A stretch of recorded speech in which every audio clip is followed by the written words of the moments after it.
Hey guys, what's up? It's me, Thomas. Tonight we're back here with Game Theory. Tonight we got FNAF for them all with part 3 of the Ultimate Timeline.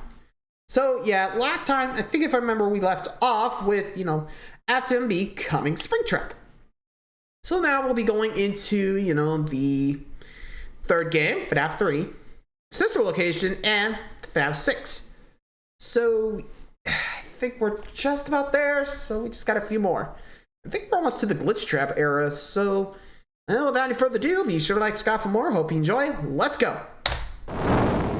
Hello, Internet! Welcome to Game Theory and page 20 of our final FNAF timeline. This is getting ridiculous. Last time we covered William Afton's rise as a serial killer, how the loss of his young son in 1983 caused him to make one fateful promise that would ultimately serve as his driving force for decades. I will put you back together. Fueled by grief and obsession, Afton would lose himself in work and drinks. One night in a fit of rage, he lashes out against Henry's young daughter Charlie, his first murder. This moment becomes the first domino to fall in a long sequence of events that ultimately destroys William's life and the lives of those around him. That one murder gives Afton a taste for blood, resulting in the deaths of 10 more children across 2 different pizzerias. Those children go on to possess animatronics, giving Afton his first exposure to Remnant and the potential solution for bringing his son back to life. The need to learn more about this miraculous power leads him to produce the Funtime animatronics, as well as their capture devices, robots designed to bring kids to him for experimentation and collection of more Remnant. Except there was one thing that he didn't account for: his daughter's curiosity. He made the robots too appealing, and it would cost him Elizabeth's life. Now with 2 children to put back together, Afton was more desperate and crazed than ever, returning to defunct pizzerias to steal the possessed metal still living inside their walls. What he didn't account for, though, were the ghosts, forcing him to pay for the sins of his past. When last we left him, William was spring-locked, bleeding to death behind a secret wall. Gone, but certainly not forgotten, as we're about to see in today's video. Today we're finishing up Chapter 2 of our story, wrapping up the Afton era. Over the next 6 pages, we switch our focus to the other main character of the franchise, Mike, a young boy dealing with the fallout of a stupid childhood decision with tragic consequences. A young man whose life is best described as collateral damage, caught in the blast radius of William's whirlwind of destruction. Now, before we begin, let me just rip off the band-aid now. We won't be finishing the timeline today. I know. I'm sorry, I wanted to, but covering FNAF VR, AR, and Security Breach wound up taking me an additional 9 pages of script. And I've already made you wait long enough for this part, so I just had to make the executive call to break this one up into 2. Don't worry, that part is already written. It is already recorded. It is just in the process of being edited. It is a hefty episode. So mark it on your calendar. That one's actually going to be going live on March 25th. It's also coming complete with a live talk back where we go back over everything from the past couple episodes, as well as having ourselves some very special guests. So overall, that one should be a lot of fun. Fair warning though, the conclusions we've reached that solve Security Breach, they are controversial. I feel good about it. Like, I think that we've locked in on a lot of the answers here, but they're gonna raise a lot of discussion. Let's just say that you're either gonna love that episode or hate it. I don't really think there's gonna be much in between on that one. Anyway, without any further ado, let's cover a chunk of the timeline that's a lot less controversial. Let's meet Mike. Here we go, back to the Afton era. William still wasn't back. Weird. Michael knew his father sometimes traveled for work, disappearing for days on end, but usually there was some sort of notice, a phone call, a post-it, something. It's not like Michael and his father were close, far from it, but as a household of 2 suffering men coping with years of tragedy and loss, there was at least some element of communication between the 2 of them. They were united by a name and a shared pain. This time though, things felt different. William had left nothing. His absence was longer. There were no check-ins, no updates, just silence. Something had happened. If there was one thing Michael knew about his father, it was that he had contingencies, safety checks, backup plans. His father was a careful and guarded man. He held his cards close to his chest, and as such, William had prepared him in the event that something like this ever happened. Normally, his father kept his home office locked, but in the event of an unexpected, prolonged absence, Michael had been instructed to enter his father's office and look behind an empty set of shelves mounted in the corner of the room. Rolling his eyes, Michael entered the office. He never fully understood how William was able to spend so many hours of his days locked up in here. There was just nothing to do. Most of this place was empty. He dragged himself over to the shelf in the corner, expecting to find an emergency contact list, a family safety deposit box. But what he actually found there was completely unexpected. Father,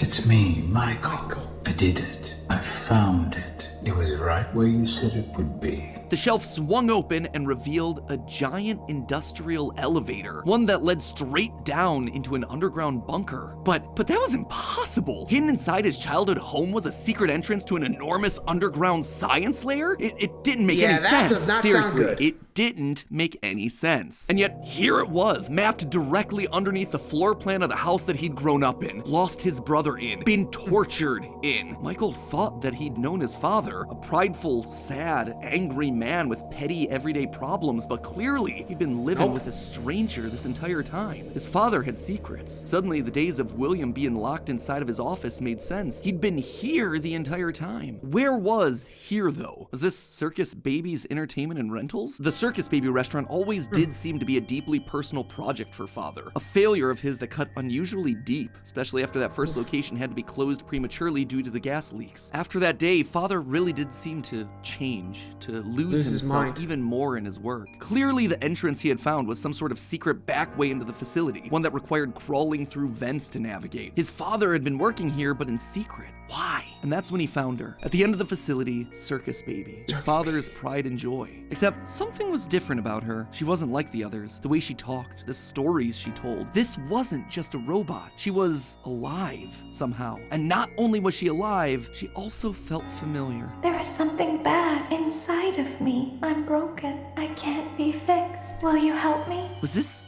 his sister? William's baby girl? But how? Why? What was this place? He dug around some old files and found blueprints outlining the features of these animatronics. Storage containers, voice mimicking, parental tracking. And was that a child in Freddy's stomach? Was his father collecting and experimenting on kids? Were all the rumors that he'd heard throughout his past actually true? That the animatronics came to life at night? That there were murders done in all the pizzerias? That his father had somehow been the prime suspect in all of it? Suddenly, Michael's mind... Yeah, that's a cuter run. Like, if I learned that from my father, I'd be like, oh, fuck. Run! Or just, like I said, I bolt out of there because I don't want to be the next one. Jesus Christ. Like, I don't care. Like, that is a run and call the cops. Yeesh. Anyway. Flashed back to his persistent nightmares throughout his childhood. Had he been experimented on too? Tears stung in his eyes as anger, fear, and confusion filled his body. His father's secrets were pouring out. William wasn't just a lame, overworked father. He was a monster, toying with life itself. Suddenly, everything clicked. He frantically looked around the room, blinking human heads on poles staring back at him. Green eyes, his sister. Blue eyes, his brother. Closed eyes, his mom. All just staring, expectantly. These were meant to be human. William was working down here trying to make believable humans, literally rebuilding the family that they had both lost. The small little girl robots with their British accents roaming the hallways of this underground facility suddenly took on a whole new context. Hello in there. It's the same person. Were those meant to be his sister? A replacement for her? A clone? Was William building clones of his sister? They seemed to know him, after all, to react to his presence. They were all there. They didn't recognize me at first, but then they thought I was you. He always did have a bit of a resemblance to his father. Michael's mind reeled as the reality of his world crumbled to dust. No, he had to get them out of there. If this really was his sister, heck, if any of these things were human, souls, whatever remnant of the humans that they once were, they needed to be rescued. They always put us back inside. There's nowhere for us to hide here. Led by the voice of Circus Baby, he marched through the now empty halls of the Funtime Auditorium. He would lead them. He would protect them. And finally, he would be able to forgive himself for the killing of his brother so many years ago. You are in the scooping room now. The scooper only hurts for a moment. Scooper? That violent extraction arm? Michael had seen that one in the pile of blueprints. Something about heat rendering the magical silver metal inside useless. In reality, prior to getting himself spring-locked and put behind the wall, William's methods had become increasingly sophisticated, with a mechanized arm that could infuse new bodies with a soul. William could finally give and take away life. The only thing he needed were the bodies. But William wasn't the only one looking for bodies, as Michael was about to learn. But if we looked like you, then we could hide. If we looked like you, then we would have somewhere to go. Michael was gonna be the hero to help these animatronics, all right. He was gonna help the haunted tubes and wires of these animatronics escape, just not in the way that he anticipated. His sister had lied to him, another game of pretend. The scooper plowed forward, digging its extraction arm into his body. As he heard his bones ripping through his flesh, Michael blacked out. But something is wrong with me. I should be dead, but I'm not. For the next several months, Michael's life was not his own. He was forced to comply with the tangle of wires and spirits that lived inside of him. His body felt like an overfilled balloon begging to burst as day by day, week by week, his flesh began to sag and discolor. He was a walking, talking, rotting corpse, alive, but wishing he wasn't. He was a puppet, a walking shell. And while he did his best to conceal his fate, there was only so much a man filled with robot spaghetti could do. The entity in his innards would eventually leave, but by that point, the damage had been done. His decaying flesh stank, turning him into a literal purple guy. But still, even with no bones, even with rotting purple flesh and begging to die, Michael continued to live. That silvery metal remnant injected by the scooper meant that he couldn't die. His anger also refused to die. What he had seen down there in his sister's location had rocked him to his core. His father had killed and captured dozens. His experiments had killed his sister and then tortured him throughout all his childhood. He was actively trying to build human replicants. He didn't know where his father was, but Michael knew that he was out there somewhere. I've been living in shadows. There is only one thing left for me to do now. I'm going to come find you. Michael had to correct for the sins of his father. He had to make things right. Michael would burn Fazbear Entertainment to the ground. I mean, what else could you do when your skin was permanently purple? Michael's strategy was simple. He would apply for night security guard positions at the old defunct pizzeria locations. That way, no one ever had to see him or smell him during his shift. And all these old shuttered locations did need guards. Teenage vandals and squatters were always looking to get inside these abandoned buildings, and yet no one ever really wanted to work an overnight graveyard shift unless they were practically out of options. Enter Mike. One by one, he would take on the job of security guard, changing his name each time to ensure that no one was able to follow his paper trail. Once inside, he could tamper with the animatronics and figure out how they worked, writing about his experiences in his security logbook. While there, he would listen to the old tapes where upper management awkwardly welcomed new recruits to their summer jobs, even though he was working there nowhere near the summer months. He heard the gory details of his father's franchise from the outsiders looking in, confused and afraid about what was happening in the walls around them. Sometimes he would see his brother in the form of the Golden Freddy suit. It's me appearing on the walls around him. Except now, there was something else there. He was no longer alone. Cassie. Another angrier presence was also in the suit, as if two spirits were forced to share the same body. And Golden Freddy would attack him now. It was aggressive. Its vengeance wanted to lash out at anyone with the Afton name, anyone who wore a security guard outfit. Over time, Mike worked his way through the old restaurants, the original pizzeria, the bigger, better Freddy Fazbear's. He spent weeks there looking for clues as to his father's whereabouts, and each time at the end of his week shift, he would then set the location on fire. Remnant can't survive high temperatures after all. So burning away whatever spirit-laden animatronics that still existed inside seemed like a winning strategy. All this revisiting of his past, though, was causing the nightmares to begin again. Hallucinations that brought him back to his childhood. The guilt around killing his brother. His dreams were oddly mixed with the shrill phone calls of the security guards. But it would all be worth it in the end. The goal was to eventually stumble across the one location, the one job that would finally reunite him with his father. Little did Mike know that that day would come sooner than he expected. 2023, an advertisement came across Mike's TV. Fazbear Frights, a new horror attraction inspired by the awful crimes that occurred around Freddy Fazbear's Pizza so many years ago. It made Mike sick. People looking to make a quick buck off the tragedy of others, off his own family. This wasn't a joke or entertainment. Regardless, he had to be a part of it. If this team was combing through his family's history, they might stumble across something that could be useful. And if his father was truly still alive as he suspected, there would be no way that he wouldn't show up here. Maybe finally this could be the final chapter in his family's marathon of tragedy. Mike applied for the job and was immediately handed the keys. Years of doing this had taught him that security guards rarely receive thorough security checks. They also liked how creepy Mike looked. They thought it was a costume, on theme for the job. What little they knew. Hey, glad you came back for another night. I promise it'll be a lot more interesting this time. For weeks, there was nothing. But just as Mike considered giving up, he received the call that he'd been waiting for years. You're not gonna believe this. We found one. A real one. Could this finally be him? Sure enough, there he was. William inside his iconic golden Bonnie Springlock suit, only now it was green and decaying with age. And there they were, a small family of broken men finally reunited. It's been a long time, Dad.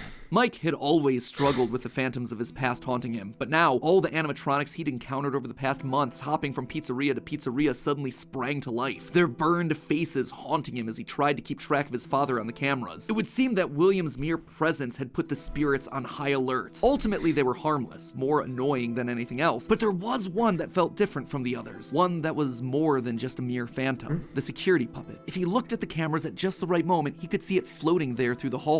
He could even see its reflection in the water pooled on the ground. It would seem like he wasn't the only one there on a mission. While he was dealing with Springtrap, Michael assumed that this one was likely dealing with the spirits of this place, finally setting them to rest. Hopefully this means a happier day for all of us, Mike thought to himself. And in that moment, he felt the air around him release, like pressure being let out of a bottle. The building sighed, as if 5 spirits had finally been allowed to move on. He had the sense that his brother was a part of them. He rigged the wiring inside the building to misfire, and the dry, desiccated walls erupted in flames. It is finished. Done.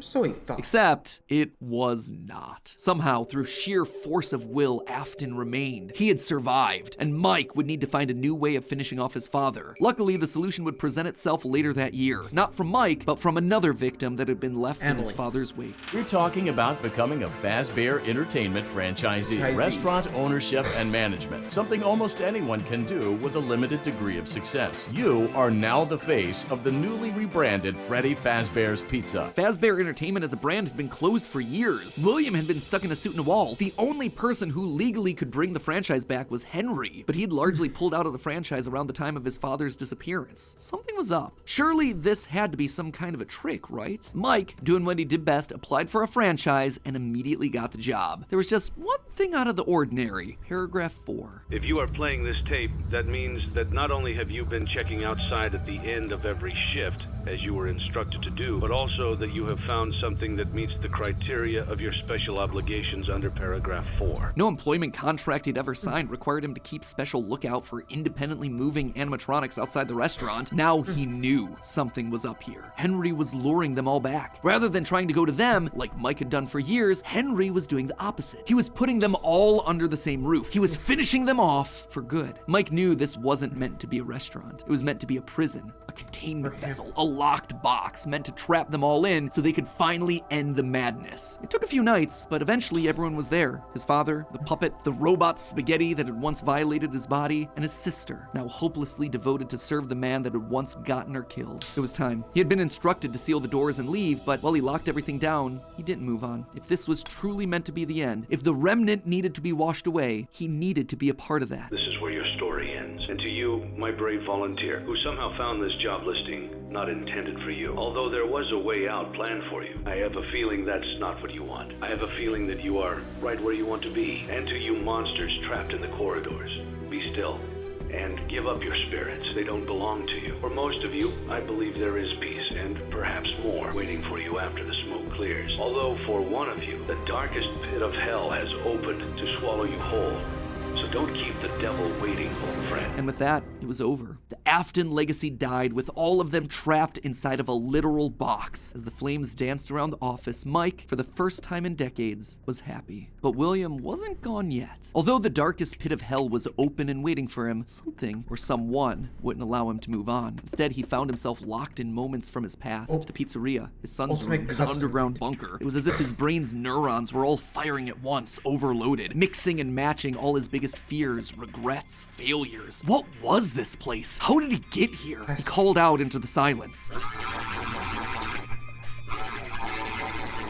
Then they started coming. Without warning, animatronics, both new and old, began to jump out at him, bite him, rip him limb from limb. The pain was immeasurable. Make it stop. Make it stop. William, for the first time, longed for death, an end to this torture. Just as it felt like he couldn't take it anymore, everything was quiet again. It was as if the world had been reset. There was a brief moment of quiet, and then the onslaught began again. Dozens of faces from his past all focused on him. A waking nightmare that he couldn't escape from. More pain, more ripping. It was his own personal hell, but why? Why couldn't he just die? And then he saw them, a group of characters he never thought he'd see again. Those janky, stolen characters that had started everything. The mediocre melodies. It had all started to go wrong once they showed up, once Henry had made them. But mixed in with their obnoxious southern drawls, William heard something else. It was barely a whisper, but he could just make out the words. He tried to release you.